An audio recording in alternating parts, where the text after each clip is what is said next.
Before today's CSCP exam prep session, please subscribe to Supply Chain Noob and turn on the notifications. Thank you so much and wish you enjoy today's video. 61. The United Nations Global Compact uses 10 guiding principles to reduce uncertainty for multinational firms regarding legal, import or export, labor, and environmental standards across countries. B. Set minimum levels of compliance across a broad range of transactional areas for businesses operating in multiple geographic regions. C. Align the needs of businesses to increase profitability and the needs of individual countries to ensure their specific legal requirements are met.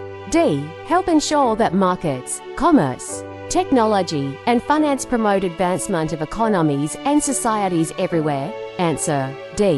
The United Nations Global Compact is a voluntary initiative launched by the UN in 2000 to encourage businesses and organizations to adopt sustainable and socially responsible policies. It is built on 10 guiding principles that cover areas such as human rights, labor, environment, and anti-corruption. The primary aim of these principles is to help ensure that markets, commerce, technology, and finance advance in ways that benefit economies and societies globally. Therefore, the most accurate answer to the question is option D. Help ensure that markets, commerce, technology, and finance promote advancement of economies and societies everywhere. 62. Enlarge supply chain transformation efforts. Companies often ignore which critical component of change. A. Technology. B. Suppliers. C. Customers. D. Culture. Answer D. Enlarge supply chain transformation efforts. The commonly overlooked component is actually not technology, but rather culture. Technology often gets significant attention due to its visible and quantifiable impact on operations. However, the culture within the organization encompassing attitudes, behaviors, and norms can be a make or break factor in the success of transformation efforts. A culture that is resistant to change can undermine even the most well-planned and technologically advanced initiatives. Hence, a more accurate answer to this question would be D. Culture. 63. A company is seeking to attract recent college graduates as customers. Which of the following market characteristics should the company use in order to segment its customers? A. Geographic. B. Demographic. C. Price sensitivity. D. Cultural. Answer B. When a company is specifically aiming to attract recent college graduates, it would be most appropriate to segment its customers based on demographic characteristics. Demographics allow for segmentation based on factors like age, education level, and life stage, which are particularly relevant in targeting recent college graduates. These criteria can provide valuable insights into the preferences and needs of this particular group, thereby enabling the company to tailor its products, services, and marketing strategies accordingly. Therefore, the correct answer to this question is B. Demographic. 64. A company that has selected the hybrid production method has multiple alternatives for the timing of activating and deactivating capacity, the inventory carrying costs, and which of the following categories of cost would typically be relevant in the analysis of the alternatives? A. Strategic sourcing. B. Capital, tooling. C. New employee training. D. Fixed plant. Answer A. In a hybrid production environment, where a company has multiple options for activating and deactivating capacity, inventory carrying costs are indeed a consideration. Another relevant category of cost to consider would be A. Strategic sourcing. Strategic sourcing costs can be significant in a hybrid production model. The timing of activating and deactivating capacity can impact not only how much inventory is needed, but also when to place orders for raw materials and from which suppliers. These decisions can have far-reaching cost implications, including volume discounts, shipping costs, and even the potential for stock-outs or overstock situations. This is why strategic sourcing costs would be relevant in analyzing the alternatives for activating and deactivating production capacity. 65. A large retailer has negotiated buyback contracts with several suppliers. The suppliers typically will need which of the following systems to effectively implement the contracts? A. Point of sale tracking. B. Well developed reverse logistics. C. Monitoring the retailer's revenue. D. Sales incentives to reward the retailer. Answer B. In a situation where a large retailer has negotiated buyback contracts with several suppliers, the suppliers will typically need a well-developed reverse logistics system to effectively implement the contracts. Reverse logistics involves the process of moving goods from their typical final destination back to the manufacturer or similar location for return, repair, remanufacturing, or recycling. A well-developed reverse logistics system would enable suppliers to handle returns efficiently, manage inventory, and ensure that products are disposed of or repurposed in a cost-effective and sustainable manner.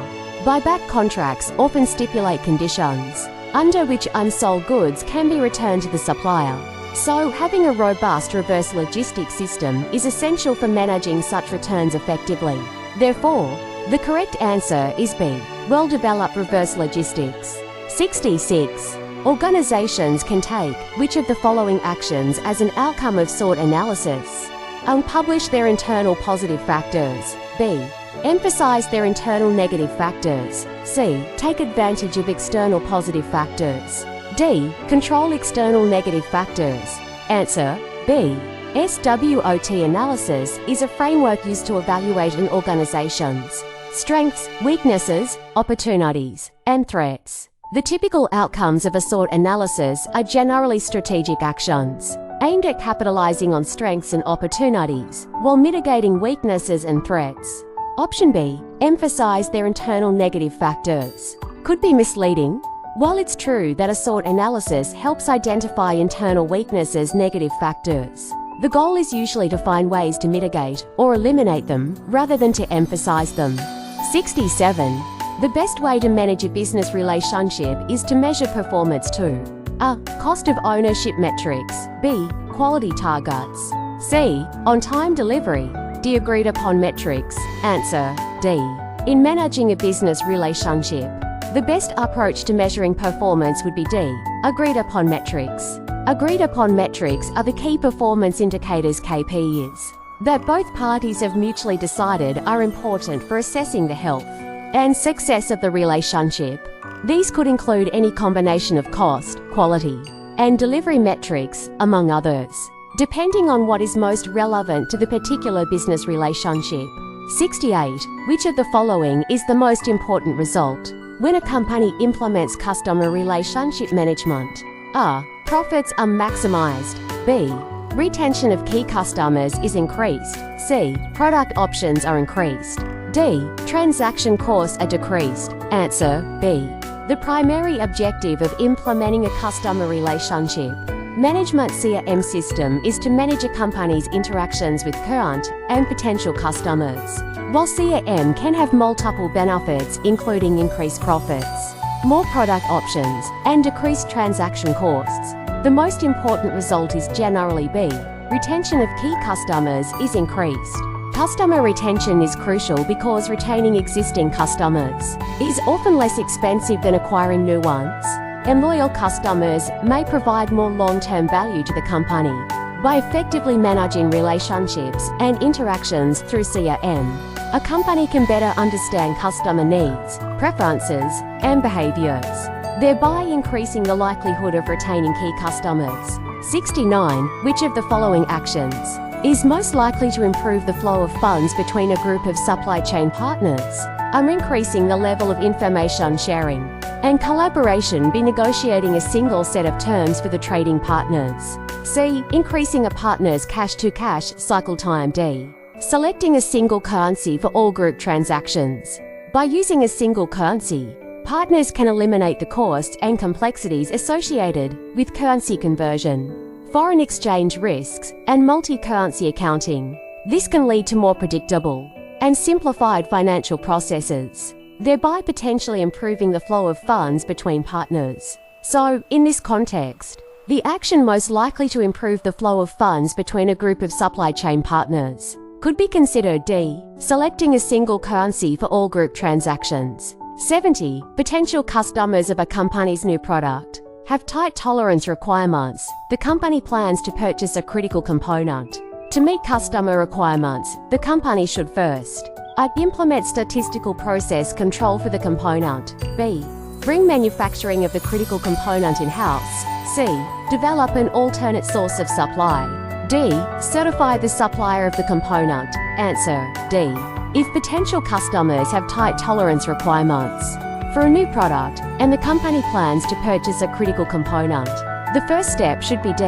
Certify the supplier of the component. Certifying the supplier ensures that they meet the quality standards and tight tolerances required for the component. This often involves rigorous quality audits, inspections, and possibly ongoing monitoring.